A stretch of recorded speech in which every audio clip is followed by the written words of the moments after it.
are now being transported to the underground world of Darkwave Latina. Darkwave Latina. I can't explain it or tell you why. I'm still trying to figure it out myself. But it all began on an uneventful, ordinary day. No full moon, no special eclipse or any indication of a strange cosmic event in the sky. The hours weren't witching, and it wasn't even close to Halloween or Dia de los Muertos. Instead, I, Rio Diaz, on a regular Taco Turnip Tuesday, became undead. Where did I leave off? Oh yeah, when Prius UBRoadkill almost ran me off the road and exclaimed, "You're an undead, aren't ya?" The question magnified in my head. You're an undead, aren't you? Prius UBRoadkill said it as if it were my new pronoun. But most importantly, he said it as if there were more. Others, like me. The whiff of Funyuns and stale energy drinks lingered in the back seat of Prius UBRoadkill's car while he proceeded to tell me about the undead world. My world. It was as if my sense of reality finally kicked in. This undead caca was for real, dude. This wasn't a momentary thing or a nightmare I would wake from. I really was an undead, and the most unsettling thing about it, I would be undead for life. Does that even make sense? Death, life, and undeath. It all was merging together. I just sat there, trying to absorb it all, just blankly staring at the headbanger bobblehead on the dashboard that lurched its head at every twist and turn. Every time Prius UBRoadkill referred to me as an undead, it was as if he was handing down a prison sentence. But why? What was my crime? What did I do to deserve this gran caca? He went on and on about the rules of the undead world, but it was all too much, and it didn't help that he was speaking as fast at the speed he was driving. I placed my hand on my heart and could feel that it was racing. Ay Dios! Oh my God! Stop the car! Stop the car! Rio? What's wrong? I think I'm having a panic attack. Stop the car! Stop! That's interesting. The undead don't have panic attacks. Oh God, can you just give it a rest? He reached for a bottle of water under his seat and handed it over. I was finally able to see his full face. Unshaven, scruffy eyebrows, rocker mullet. Other than being an LA hipster, nothing indicated he was, well, a villain. I looked into his eyes. His stare didn't seem intimidating. I could take this dude. I could take him down if he was some sort of con. Here, chug some water. Let me grab more from the trunk. I guzzled it down and caught my reflection in his rearview mirror. Aye, my resting R.I.P. face had advanced. The worst I'd ever seen it. I looked like I'd been dead for centuries. Not only was I gray, but some parts of my skin had melted off. Prius UBRoadkill returned with a case of H2O. Here's another bottle. Keep drinking. Oh God, what's happening to me? Is this an undead thing? No, it's a summer thing. It's a hot one today. You're probably dehydrated from the heat, which is causing you to panic. No, I mean this! I pointed to my face. Yeah, I didn't want to be rude, but you look... How should I put it? Well, exposed? Have you been around smoke? Smoke? Yeah, have you been around candles, any kind of fire? Anything ceremonial triggers states of decay or skeletonization. You can't be around any of it. Not even incense, which is a bummer if you ask me. What? My brain mapped every time I had an RIP face. It all made sense. The dry ice Smith-tini I drank at the club with Perla, the smoke fumes from the dumpster fire outside my window, oh, and the Black Celebration charcoal drink I just drank with Shelley. I said, okay, that makes sense. Yeah, I've been exposed to these elements, sure, but it's never been as bad as this. What if I ingested something that could be considered ceremonial? Ingested? Did you eat a doobie biscuit? A brownie of some sort? Doobie? Am I having a 70s flashback? No, nothing like that. It was a cocktail, made with some sort of charcoal. I thought it looked cool. Ay Dios, my face is starting to burn. Am I gonna burst into flames? Calm down, Rio. You'll be fine. So, if this happened before, what made the decay fade the other times? Pozole, Mexican soup. Maybe you should stock up on that. I began to question who this guy really was. How did he know about all this undead stuff? It was time to find out if Prius UBRoadkill was a friend or foe. So, dude, who are you? Oh, sorry. I thought I mentioned I'm a psychopomp. I'm just freelancing at the moment until I become full-time again. Jeez, there are some serious cutbacks in my line of work right now, so this ride-sharing gig is my side hustle. Psychopomp? What's a psychopomp? Yeah, you know, a guide of the in-between worlds. Usually I'll pick up assignments here and there, but sometimes the assignments find me. Like you, I guess. So anything you need to know, I can help with.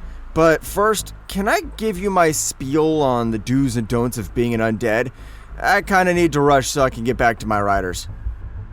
Okay, sure. He continued with the rules and my heart began to pound loudly. Wait, what's that? What's that sound? Yeah, my heart is racing. I'm having a hard time letting all this undead stuff sink in. Heartbeat? The undead don't have heartbeats. I was wondering why I couldn't hone in on it the first time I picked you up.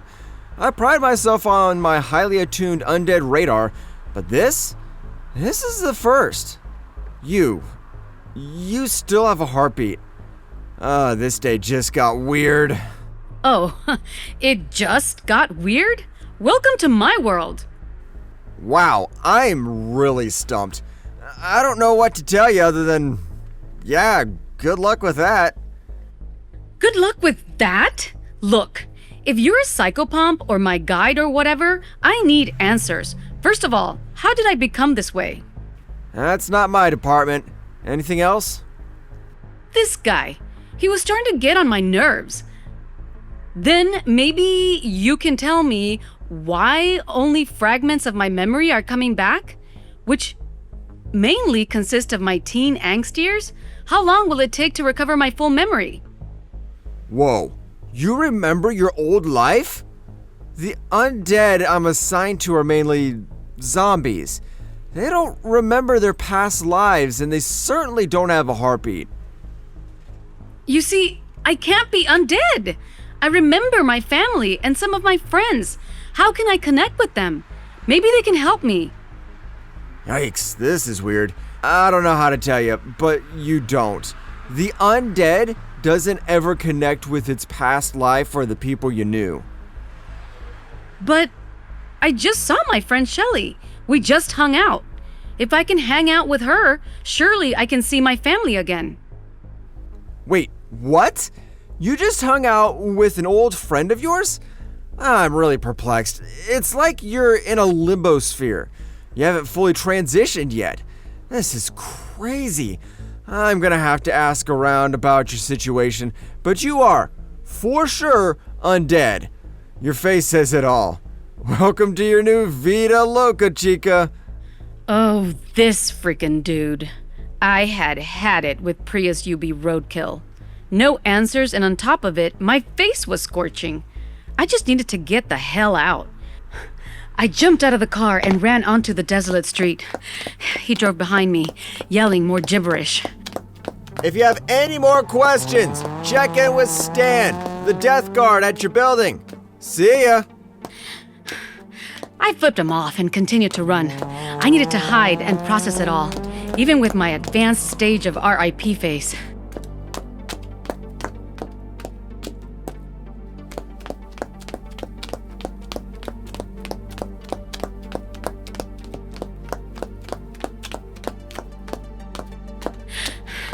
There, a neon sign flickered indicating it was a coffin shop.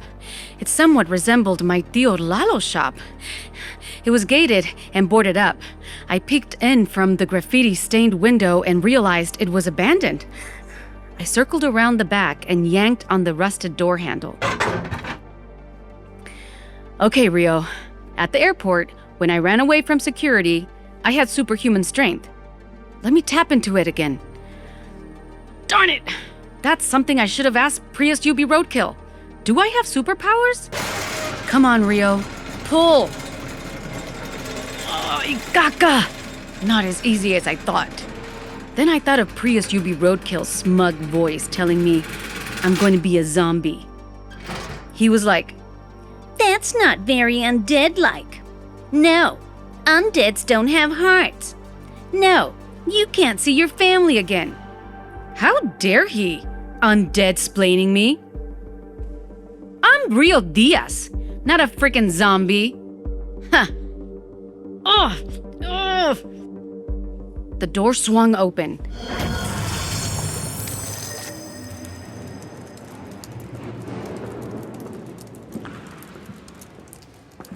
I crept inside, hoping not to find anyone lurking in the building. Who am I kidding? Once they see my face, susto. Hello? Is anyone here? I migrated to a cherry wood coffin. I lifted the lid, stepped right in, then slammed the lid shut, and I cursed the gods! How could this happen to me? What did I do to deserve this? In all my rage, my mind began to spin and loop, taking me back to the night of my quinceañera. I'm dancing with my bestie, Sylvia. Rio, who would have thought this night would turn out to be so much fun? I know! Who would have thought? I'd been dreading this night since birth. But here we are having fun, and I met a cute boy too. Mateo is so cute. Yeah, and I think he has a crush on you too. He keeps looking at you with those green glowing cat eyes. Okay, that might be taking it a little too far, Sylvia. I just met him, but I don't want this night to end. I have an idea. I looked around for Tio Lalo, and sure enough, he was wobbling around like a busted piñata. Bedazzled rhinestones spilled off his mariachi costume. Yup, he was done for the night. Hey, Sylvia, why don't we all go to my Tio Lalo's body shop? His body shop? You know, where he makes his custom coffins. We can grab some pizza and listen to music. Plus, I would like to talk to Mateo a bit more. You know, away from all the familia. Ay, mira, look who wants un besito. Sylvia, don't even start. But how are we going to get in? Your Tio Lalo will never let us hang out there. Sylvia, I have his keys. They were rattling around in his pocket when he was doing his Vicente Fernandez impersonation. He handed them over asking me to hold them for him. We have access. Then David interrupted. Hey, Rio, we're close to ending our set. Is there any song you want us to end the night with? I needed to think of a song that would send the Rents, the rest of my family, and especially Tio Lalo straight to bed. What about something by Enigma? Like, you know, a song where they chant and stuff. You know, something to send people off into a trance. Enigma? I don't think we have that album. Okay, I got it. I'll play a slow song. Oh, I know which one. I'll play Lullaby by The Cure. Okay, that sounds like a good slow one. By the way, what are you and Mateo doing after this? I will just head back to my parents' house and probably play video games. You guys are welcome to come with. What about if we all go to my uncle's body shop, where he makes all his coffins? Oh, that's creepy, but I like it. And I think Mateo would love that sort of thing. Okay, we'll meet you outside. Come on, Sylvia. I'm gonna tell Lorenz I'm staying at your place tonight. My plan worked. My parents bought my story and my uncle had left home to retire for the night. It was the perfect heist and the perfect way to end the looming quinceañera that haunted me since birth. I was finally free from it, and it would end with a boy, my gift from the heavens to reward me for wearing that cupcake suit.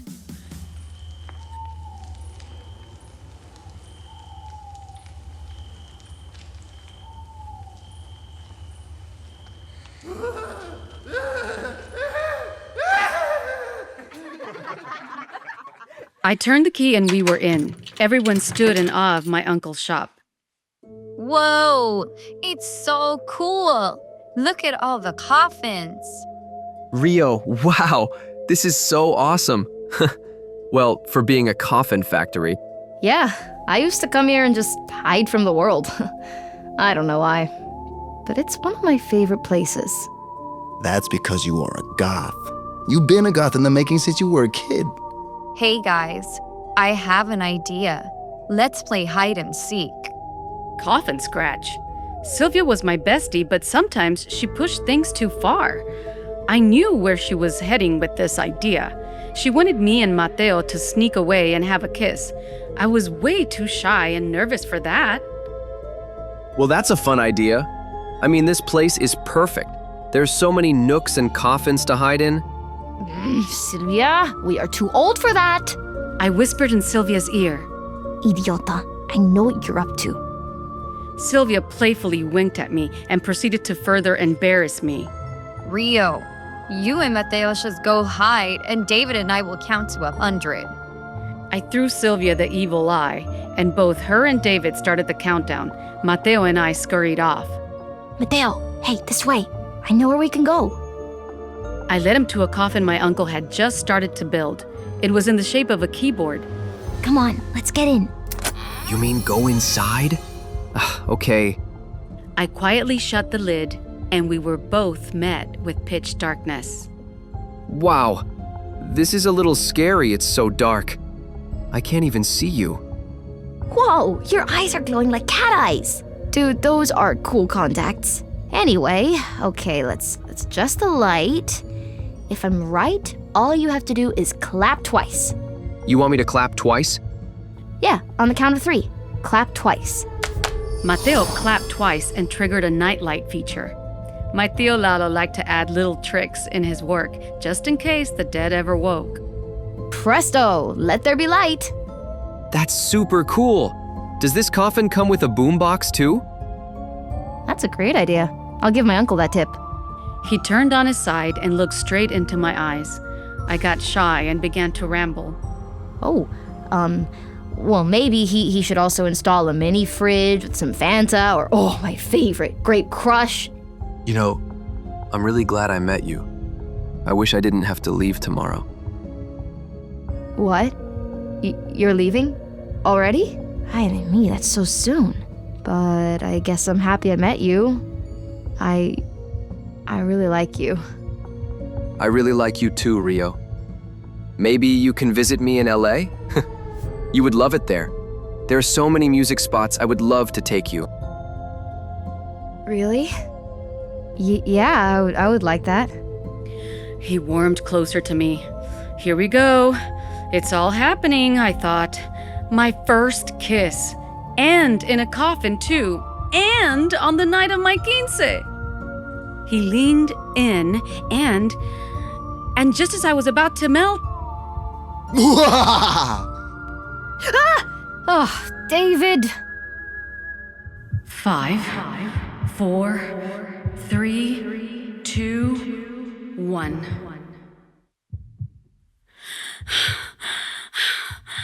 I'm back.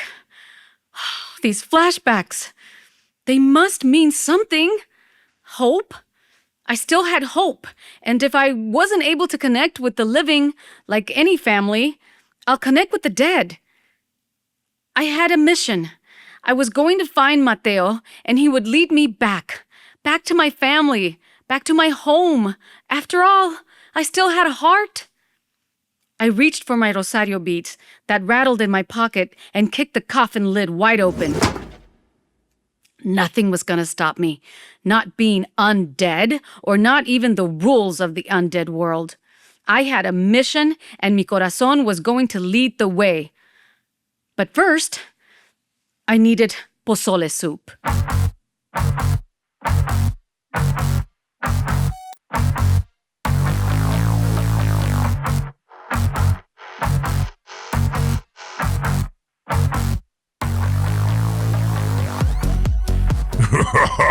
Hey you Darkwave Latina listeners, hope you enjoyed our season finale. Please stay tuned for upcoming special episodes. Darkwave Latina is written, directed, and produced by Ochoie. Sound designed by Oscar Coronado and Martin Walter. And voiceover performances by Marita De La Torre, narrator, and the lead character of Rio, who also acts as co-host. Young Rio is played by Arianna Fox and Alope Mera in episode 1. Prius UBRoadkill by Jordan Walters. David the Music Clerk is played by Peter Mendoza. Sylvia and other minor characters are played by Naomi Cornejo. Javi by Nico Walter Birch. Tio Lalo is played by Javier Montiel. For more on Darkwave Latina, log on to darkwavelatina.com. And please, like us, review us, and help us get the word out. We greatly appreciate it. Muchas gracias.